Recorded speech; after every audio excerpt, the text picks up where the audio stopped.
Yo, what's up, guys? It's NOS. Today I'm bringing you my first commentary over here on eNigma's channel. I'm gonna do an introduction to myself, and then I'm gonna give you guys my predictions of what teams are gonna place in the top 8 of MLG Anaheim, which is probably the next day that this commentary goes up. So first off, introducing myself. My name is Chris. I'm 16 years old. I live in San Francisco, California, and my previous team I was on was Team Obey. I was part of their media team. But if you guys have any more questions about me, leave it in the comments. I want to get going on this predictions here. I have never really done predictions before, so if my presentation of this is kind of weird, I'm gonna hopefully it turns out okay. So here we go.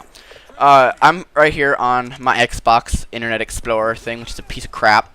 I'm looking at ESN's top 8 predictions, and I want to. I'll probably put a link in the description, but I want to give you what my actual top 8 would be and why their top 8 is incorrect. So what ESN has their top 8 as is they have complexity, team complexity, which consists of Clayster, TP, Aches, and what the fuck's their last dude's name? Crim6. They have them coming in first place. Second place, they have Icons Impact, which if you guys don't know that team is Karma, Killa, Parasite, and Miracles. Third place, they have Team Envious, which is Rambo, Proofy, Stainville, and JCap. Fourth place, they have VVV, which is Theory, Sharp, Realize, and Goonjar. Fifth place is Icons Evil, which John, Too Quick, Huddle, and Spacely. Sixth place is Optic. Everyone knows who Optic is, and that's Scumpy, Big Timer, Nade Shot, and Merc. Seventh place is Epsilon. I'm only familiar with one person from Epsilon, and that's Judd, and I heard he's a fucking beast. Unite Gaming, I'm not really too sure on these last two teams. Their prime example, which is Revan's team, and then there's Unite, which I'm not sure who's on that team anymore. In my opinion, I still have Icons Impact as first place.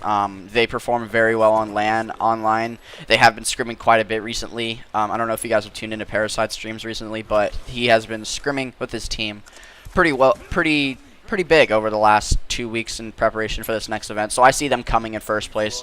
Their team is easily twice as good on LAN as they are online, due to the fact that Parasite is two of their players, I believe, are West Coast connections. Second place, I do have Team Envious, because after the COD champs that they had, their team is 100% better on LAN than they are online. Stainville is also on a West Coast connection, and most, if you guys don't know, that most professional players play on an East Coast connection. So that connection, I don't know, it does play a very big part in competitive Call of Duty today. You guys can see that Team Envious took second place at Call of Duty Championships, and they performed very well. So I have them coming in second place. For third place, I have VVV Gaming. They recently acquired Sharp and Goonjar. Goonjar is very good on LAN. When he was on Donut Shop during COD Championships, and as well as during MLG Dallas, he did go big for the team almost every single time they needed him to on main stage. He really did keep their team in the tournament. I can almost pretty much say that he carried their team into the pro status that they got. In fourth place, I have Icons Evil. Even though that most people think John on that team is the online warrior, he does perform decently on LAN. Too Quick is very good on LAN. Huddle was amazing when he was with Unite on LAN, and Spacely was also very good. So I can see that team going and pulling very high placings, and I have them at fourth place. Fifth place, I see Epsilon. Epsilon, a lot of people are talking about this team. They are an EU team. They are winning almost every single European things. They'll finish. I guarantee they'll finish within top 8, but I am putting them at, I believe, 5th place here. 6th place, I'm going to put Optic Gaming. Optic hasn't had very good finishes in the Optic hasn't had very good finishes in these tournaments, except what was it? The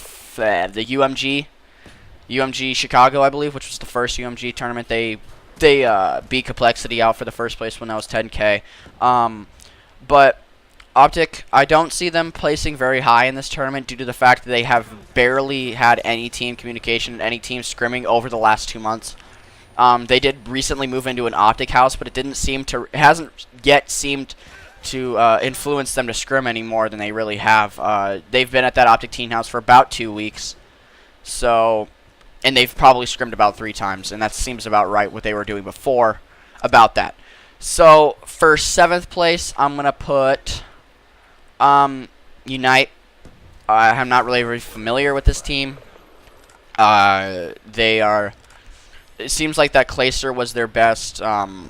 What's their best player, and he is now on Complexity. And I don't know their team currently, but I believe it is Fizzerp, Nameless, and then 2 other people. But I don't see them doing anything really spectacular this event, but I'm going to put them at 7th place. And then at 8th place, I believe they got it right as prime example with Revan and Davis and that team. Those guys are, I believe 2 of those players are pretty relatively unknown, and I don't believe have that much LAN experience, but Revan is a veteran. He was Icons Extravagant back in Black Ops 1. Sorry. Some shit in my mouth. I don't know what the fuck. Popcorn. Fuck. But I do see this team hitting down the 8th place there. So, and the 9th and 10th place, it could be really anyone. I could put Quantic at 9th if they do make it out of open bracket, because they have to go through open bracket along with a lot of good teams. And then at 10th place, let me think of another team off the top of my head real quick. Oh yeah, there's TVA.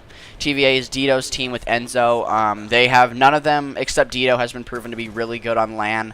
I'm going to put them at 10th place. So,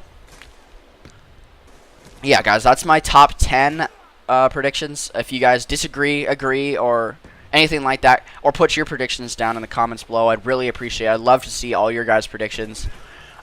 Most of my predictions are based on my Call of Duty knowledge and my opinions. These are not what's really going to happen, so don't take it as what's really going to happen.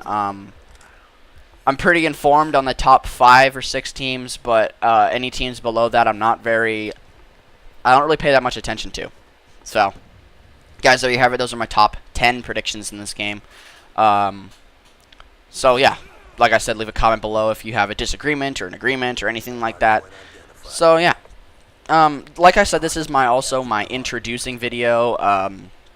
A lot of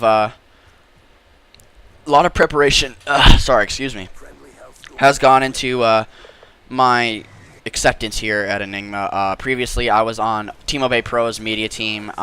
It was myself, Semtex, Joe or Mr. Evil, and then Cuddy. We all left about a month ago from Obey, and then a few weeks ago we approached eNigma because we were looking for a new home.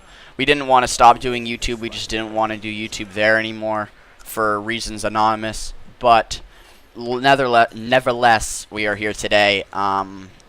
So yeah. So alongside myself, there will be CC Semtex, which is a great guy, one of my great friends, best friends, my BFF. He's black, by the way. He will be our media director. I am not sure if he's posting, but if you do, he's a pretty funny dude. He's a great commentator. Alongside myself is also Cuddy. He does trolling videos, and also he just does regular commentaries. He's a good competitive player, does a lot of game battles and shit. He's one of those nerds, but I love Cuddy. He's a good guy.